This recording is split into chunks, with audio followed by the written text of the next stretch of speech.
Call of Duty Modern Warfare 4 is right around the corner, and while it'll feel familiar to veterans of the franchise, Infinity Ward has updated many of the systems, features, and gameplay mechanics core to the multiplayer experience. From updated movement and gunplay tech to updated ways to craft your loadouts, here are 8 tips and tricks to get you ready for MW4's second weekend of the beta and the full release.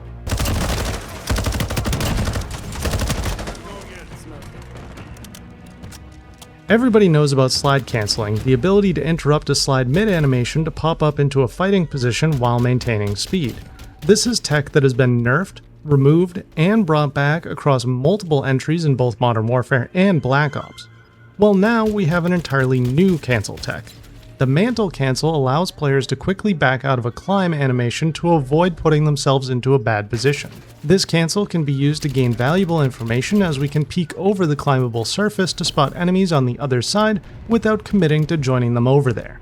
On top of that, not fully committing to a mantle can be used to create angles and fight unsuspecting enemies. We can now hang on the top of climbable surfaces and take potshots at enemies with our sidearm by ADSing before ducking back behind the wall or box we're hanging from, leaving our enemy none the wiser, or ideally dead. The new pipe climbing works in a similar way.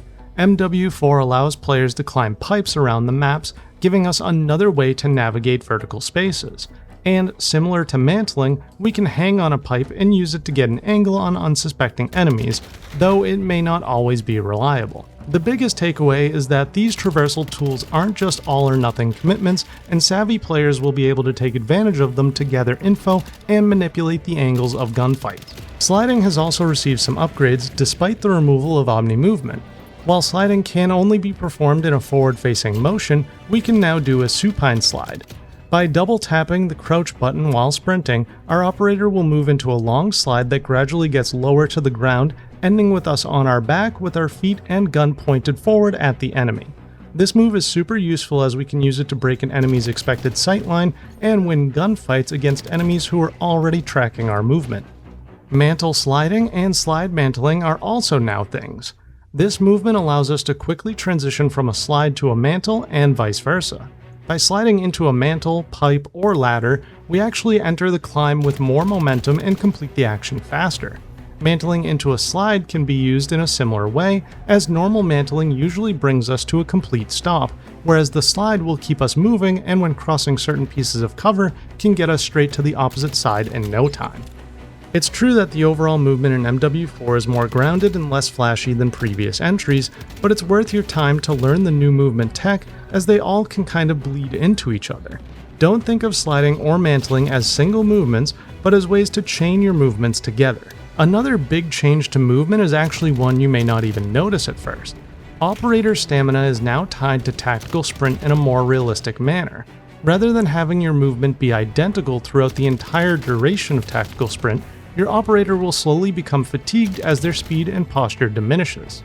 This means sprinting across the entire map and straight into a gunfight isn't the best idea, as you lose some of the movement and weapon control you would have if you had more stamina.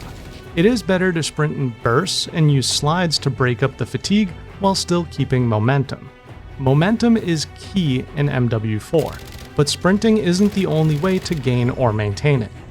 In previous entries, there was an element of randomness to hip firing due to the bloom system.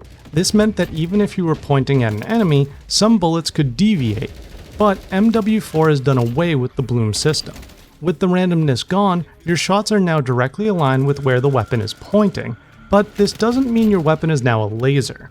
Weapon sway, recoil control, movement, and your loadout still matter, and maybe matter even more now that bullets aren't randomly deciding to miss. More predictable shots makes hip firing more accurate, more dangerous, and more viable, especially with shotguns.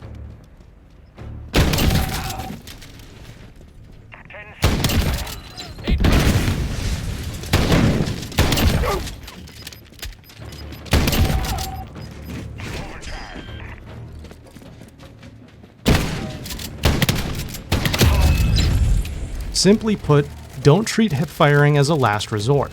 So when someone comes sliding around a corner at you, don't panic and try to ADS. Sometimes the fastest way to win a gunfight is to just track them with your gun and shoot. Technically, this isn't specific to just snipers, but with the more grounded movement system, gunplay feels more grounded too. Sure, with enough skill and luck you can still hit flying cross-map 360 no-scopes, but in MW4, each weapon type feels like it was crafted with a playstyle in mind. Snipers are great at long range, SMGs are made for close to mid-range while moving, ARs are well balanced, and shotguns aren't going to be hitting cross-map shots like some have in the past. More than ever before, positioning and how and where you take fights is more important than ever. Infinity Ward isn't telling players to slow down, but rather to be more deliberate and tactical. Of course though, we aren't just stuck playing with the base weapons. Gunsmith returns in MW4, allowing players to customize their guns with all kinds of combinations of attachments. This on the surface is a simple system, but there's actually a lot of nuance and depth to how certain attachments behave with others, and if you really get into it, Gunsmith can quickly feel like playing Spreadsheet Simulator 2026. If you're the type of player that just can't be bothered, that's where Gunny comes in. This new system will apply attachments to your weapon based on a specific playstyle, and if you don't like what it gives you, you can always roll it again. Or, more usefully, we can build on what Gunny gives us, as all of these presets can be modified by adding or removing attachments. So Gunny is most useful as a starting point that we can then fine-tune to fit our needs. Speaking of attachments, Infinity Ward has added new Apex attachments that only unlock after reaching the highest level with a specific gun. These Apex attachments don't just give your weapon a couple of slight stat increases, but instead they fundamentally change what the weapon is and how the weapon performs. For example, the KG Vulcan Apex attachment is a drill charge that can be used to draw enemies out from behind cover to then snipe them, or the Resi 12 Enforcer, which allows this shotgun to shoot explosive rounds. Like all the other attachments though, these do come with some downsides, like increasing recoil or causing weapons to overheat. But unlike other attachments, these do not take up any attachment slots. So we can fully kit out our gun with 5 attachments and still have room for the game-changing Apex attachment. So when you find a weapon you really like, stick with it and max it out, because the Apex attachment might just turn your favorite weapon into the perfect weapon. Finally, let's talk about Kill Block, as it's the most hyped addition to MW4 and probably the easiest to jump straight into, despite being the hardest to master. Kill Block is a new map available in the 3v3 and 10v10 gunfight mode. The twist is that Kill Block isn't really a map, but an amalgamation of all of the maps slapped together. At the beginning of the match, 3 slabs will be selected. These are 3 sections of other maps that are smushed together, with 2 of them being the spawn areas for each team and the other being the middle section of the map. These slabs are changed, new ones are selected every 2 rounds, along with your randomized loadout as is customary in Gunfight. That means you can't just load into the game and start memorizing the starting layout or the next one, because the layouts are always a couple rounds away from being remixed. You need to be adaptable. For every new configuration, we need to figure out the major sightlines, what our weapon is capable of, and where the overtime flag has spawned, just in case it's needed. Also, as an added bonus, because the loadouts are randomized, Kill Block can be a good way to try out new weapons and the Apex attachments we just discussed, as they're regularly mixed into the loadouts. And those are 8 tips and tricks to get you started in Modern Warfare 4's multiplayer. The biggest thing to remember coming out of the beta is that Infinity Ward isn't reinventing Call of Duty. Instead, they've taken a lot of familiar systems and tweaked them to give players more control over how they're used. When the game launches this October, don't just play Modern Warfare 4 the same way you have played the last few entries. Take time to learn the new systems and take advantage of the extra control given to you for a serious head start over everyone else.